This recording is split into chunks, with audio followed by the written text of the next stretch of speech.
India TV YouTube channel को subscribe करें और बेल आइकन दबाएं। नमस्कार, आप देख रहे हैं इंडिया टीवी। मैं हूं ज्योति मिश्रा। भगोड़े मेहुल चोकसी पर अब से 3 घंटे के बाद एक बहुत बड़ा फैसला हो सकता है। डोमिनिका की कोर्ट को आज ये फैसला सुनाना है कि मेहुल भारत को डिपोर्ट किया जाएगा या फिर उसे एंटीगुआ के हवाले कर दिया जाता है। आपको बता दें, 13,500 करोड़ रुपए के बैंक घोटाले के आरोपी मेहुल पर फैसला आज शाम 6 बजे के बाद किसी भी वक्त आ सकता है। चोकसी की बेल याचिका खारिज हो चुकी है। डोमिनिका में अवैध रूप से घुसपैठ के आरोपी मेहुल की जमानत याचिका मजिस्ट्रेट कोर्ट ने खारिज कर दी है। चोकसी के वकील ने कहा है कि इस फैसले को डोमिनिका के हाई कोर्ट में चुनौती दी जाएगी। मेहुल पर फैसले से पहले उसका एक वीडियो भी सामने आया जिसमें मेहुल चोकसी व्हील चेयर पर बैठा हुआ दिखाई दे रहा है। मेहुल चोकसी पर आज क्या फैसला आ सकता है, किसका पक्ष कितना मजबूत नजर आ रहा है, इस पर अब से थोड़ी देर पहले हमारी सहयोगी मीनाक्षी जोशी ने सीबीआई के पूर्व डायरेक्टर एमएल शर्मा, मेहुल चोकसी के वकील विजय अग्रवाल और सीनियर एडवोकेट उज्जवल निकम से की बात। आपका स्वागत है सर इंडिया टीवी पर। आप सबसे पहले ये बताएं सर कि बोला ये जा रहा है पूरा ये केस डिपोर्टेशन का है भारत की नजर से, लेकिन अगर वहीं मेहुल चोकसी की नजर में देखा जाए तो ये मसला उनके इलीगल एंटीगा से निकलकर डोमिनिका एंट्रेंस से जुड़ा हुआ है। आप इस केस को कैसे देख रहे हैं?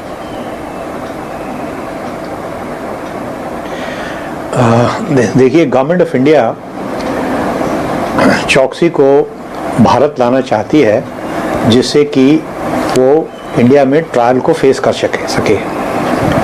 अब किसी भी इंडियन नेशनल को या जो क्राइम में वांटेड क्रिमिनल है उसको दूसरे देश से लाने के 2 तरीके होते हैं। एक तो होता है एक्सट्रैडिशन और दूसरा होता है डिपोर्टेशन। तो चोकसी के खिलाफ एक्सट्रैडिशन प्रोसीडिंग्स तो एंटीगुआ कोर्ट में ऑलरेडी चल रही हैं, लेकिन वो वहाँ से भाग चुका है। अब वो आ गया है डोमिनिका आइलैंड नेशन में। तो अब डोमिनिका आइलैंड नेशन से उसको इंडिया लाने के, मैंने फिर कहा, 2 ही तरीके हैं, एक एक्सट्रैडिशन और दूसरा डिपोर्टेशन। एक्सट्रैडिशन बहुत लंबी कार्रवाई होती है। मलाया का एक्सट्रैडिशन कितने साल से चल रहा है, अभी तक ख़त्म नहीं हुआ है, तो वो बहुत इफ़ेक्टिव तरीका नहीं है। डिपोर्टेशन बहुत इफ़ेक्टिव तरीका है। उसमें क्या होता है, जैसे चोकसी के खिलाफ डोमिनिका में चार्ज ये है कि वो डोमिनिका में इल्लीगली प्रवेश किया, तो वहाँ की सरकार ने उसको गिरफ्तार किया है। तो उस केस को वो विड्रॉ कर सकती है, केस को ड्रॉप कर सकती है, या 1 दिन की सजा दे सकती है और दूसरे दिन इल्लीगल एलियन होने के नाते जो हवाई जहाज वहाँ भेजा है भारत सरकार में उसको बिठा सकती है। तो मूलतः ये इस बात पर निर्भर करेगा कि इंडिया का डिप्लोमेटिक प्रेशर डोमिनिका सरकार पर कितना है। मेहुल चोकसी के वकील विजय अग्रवाल हमारे साथ जुड़ चुके हैं। विजय अग्रवाल जी, आपका भी स्वागत है इंडिया टीवी पर। आप क्या दावा कर रहे हैं अपने क्लाइंट के लिए? इंडियन एजेंसीज ने शॉर्टकट अपनाया, उनको उठाया, किडनैप किया एंटीगुआ से और उठा के डोमिनिका में फेंक दिया, क्योंकि एंटीगुआ में एक्स्ट्राडिशन प्रोसीडिंग चल रही थी तो उसमें बहुत टाइम लगता। अब क्योंकि डोमिनिका में भी उनका जो हमारा जो स्टैंड है वो ना सुना जाए कि हमें किडनैप किया गया और वहां ले जाया गया, क्योंकि अभी तो आडंबर लगता है। तो बिल्कुल ठीक बात है, सारे शॉर्टकट काट दिए जाएं, कोई भी लॉ की बात ना की जाए और फिर कहा जाए नहीं नहीं हम तो यहाँ लॉ के हिसाब से मुकदमा चलाएंगे। तो मैं तो बड़ा थोड़ा सा अजीब हूँ। ये तो जो मॉर्निंग में देख के हम मीनाक्षी जी को योगासन करते हैं उससे भी ज्यादा कॉम्प्लिकेटेड चीज उन्होंने बताई है।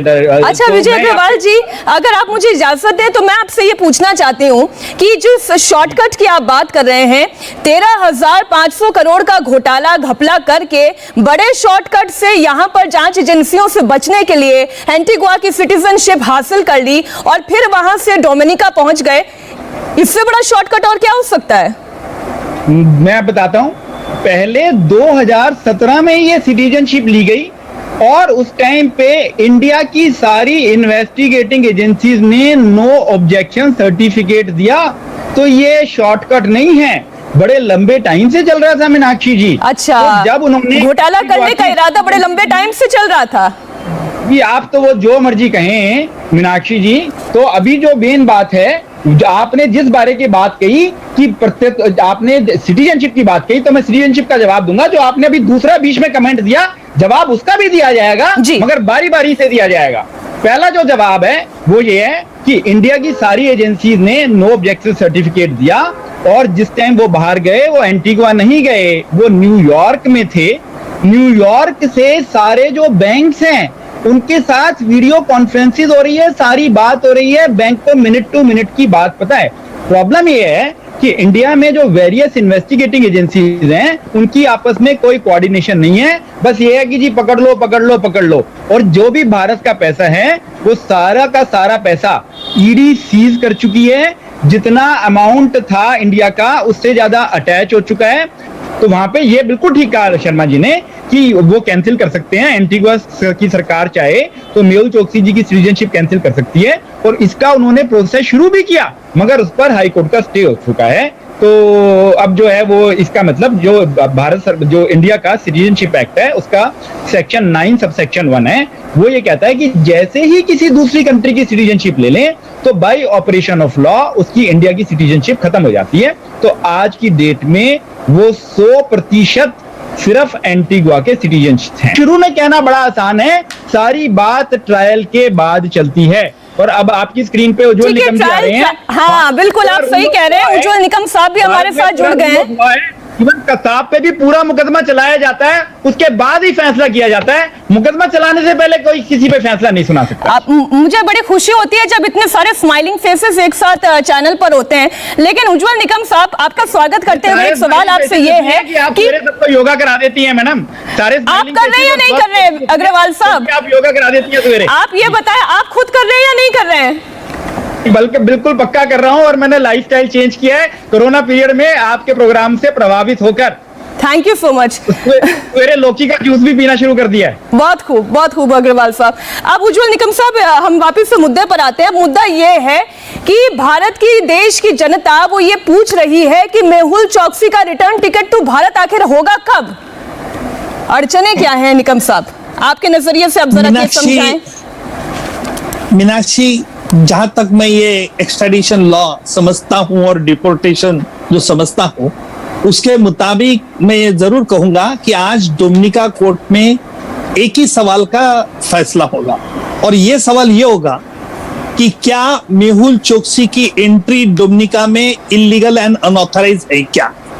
अगर डोमिनिका कोर्ट ये नतीजे पे पहुंचती है कि हाँ इलीगल और अनऑथराइज एंट्री है, तो उस कानून के मुताबिक वहां ऑफेंस बनता है। सवाल नंबर 2, अगर ये एंट्री इलीगल अनऑथराइज है तो उसको कहां सौंपा जाए। हमारे दोस्त विजय साहब जरूर कहेंगे कि एंटीगुआ में ही भेजना चाहिए, क्योंकि वो 2017 का एंटीगुआ का नागरिक है, और सेक्शन 9 इंडियन सिटीजनशिप एक्ट के मुताबिक उसका टर्मिनेट इंडियन सिटीजन होगा। लेकिन विजय साहब की ये दलील जरूर एक होशियार वकील की दलील होगी, लेकिन जहां तक सब सेक्शन 2 है सेक्शन 9 के मुताबिक, लेकिन उस मुताबिक ये सवाल भी खड़ा होता है कि क्या भारत सरकार ने उसके हाउ ही एक्वायर्ड सिटीजनशिप उसकी इंक्वायरी की, और इस इंक्वायरी की ये नतीजे में पहुंच गई है कि he had obtain illegally unauthorisedly by separation certain fact. जहां तक मेरी समझ है, अगर डोमिनिका कोर्ट ने फैसला दिया कि yes he has committed offence prima facie, उसकी एंट्री इलीगल है, तो डोमिनिका कोर्ट चाहे उस कानून के मुताबिक उसको सजा फरमा सकती है, और सजा फरमाने के बाद it is for the Dominica government कि भाई ये सजा हम कंडोन कर दे, उसको डिपोर्ट किया जाए। क्योंकि भारत सरकार की तरफ से ये बहुत मजबूती से दावा किया है कि 13,800 करोड़ रुपए का फ्रॉड इसने किया है, वेल डिजाइन फ्रॉड है, कॉन्स्पिरेसी है, और इसलिए मुझे लगता है कि भारत सरकार का ये जो दावा है, इससे आमतौर पर डिप्लोमेटिक चैनल से मुझे लगता है कि Dominica government will be impressed. तो हमें इंतजार करना होगा आज शाम 6 बजे तक का, जब भारतीय समय अनुसार 6 बजे डोमिनिका के कोर्ट में इस पर सुनवाई जो फैसला सुनाया जाएगा। हमें उसका इंतजार करना होगा कि मेहुल चोकसी भारत आएगा या नहीं आएगा, भारत का पक्ष मजबूत रहा या नहीं रहा। नमस्ते, मैं हूं मीनाक्षी जोशी। वीडियो और खबरों से अपडेट रहने के लिए India TV YouTube channel subscribe करें, बेल आइकन दबाना ना भूलें। जुड़े रहें इंडिया टीवी के साथ।